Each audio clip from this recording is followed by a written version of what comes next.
There is victory for all. A team of revolutionary groups and partners of the End Bad Governance movement held a press conference today at the International Press Center, Lagos, with regards to another planned protest which is to take place on October 1st.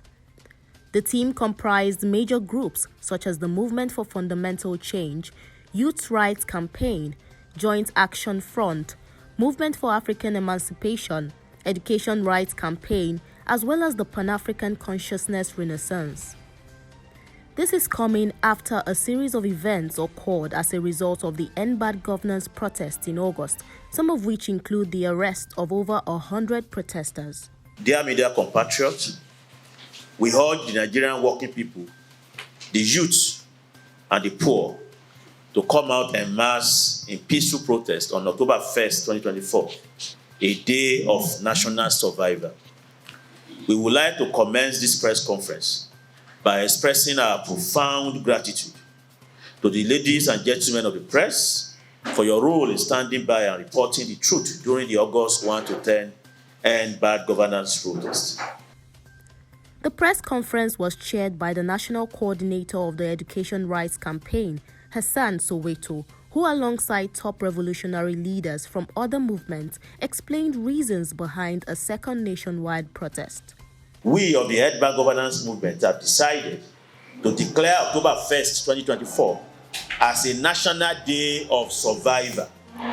On this day, we call on the Nigerian people, workers, students, youth, the unemployed, traders, and the poor to come out in peaceful protests and demonstrations against the excruciating condition of hardship, poverty, and hunger imposed on us by President Tinubu's decision to implement IMF World Bank-inspired anti-poor capitalist policies of fuel price hike, electricity tariff hike, school fees hike, and naira devaluation.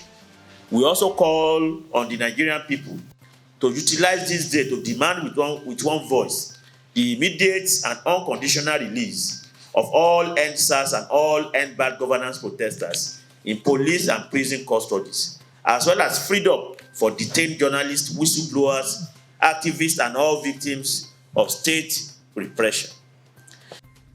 According to Comrade Oloye Adegboyega, chairman of the Movement for Fundamental Change, since the demands of the previous nationwide protest remains unmet and the hardship in the country intensifies daily, there is the urgent need to call for another mass protest. The fact that we had some protests from August 1st for 10 days, and there is no any positive takeaway for the people, demands that this protest should continue.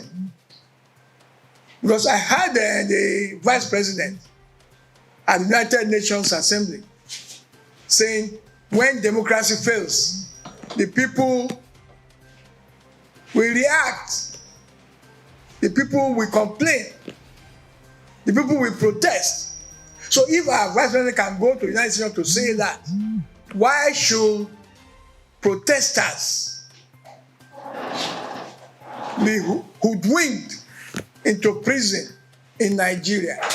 The address highlighted that the upcoming mass protest has been tagged National Day of Survival to mark another fight against hardship, poverty, and hunger currently plaguing the country. There are several reasons why we have decided to name October 1st as a National Day of Survival. The first reason is that whereas every October 1st is a day to celebrate Nigeria's national independence, we do not think that our country has anything to celebrate this year. Nigerians are neither happy nor free after 64 years of political independence from colonial Britain. Rather, the Nigerian working masses are poor, hungry, and hardly surviving. Since coming to power, the Tinubu regime has imposed unprecedented hardship on millions of Nigerians and pushed them into multidimensional poverty and monumental misery. Many working families are at the point of starvation. Several people have lost their jobs. The middle class has been destroyed. The rate of suicide is increasing. Secondly, Nigeria's 64th independence anniversary is coming at a period when our country's hard-won civil rule is no more distinguishable from military rule. When democracy now looks like despotism, the judiciary is captured, the citizens are enslaved, while a simple exercise of the freedom to protest is now deemed treasonable. Basic liberties like freedom of expression, association, and lawful assembly that usually distinguishes free citizens from slaves are now largely absent in our country.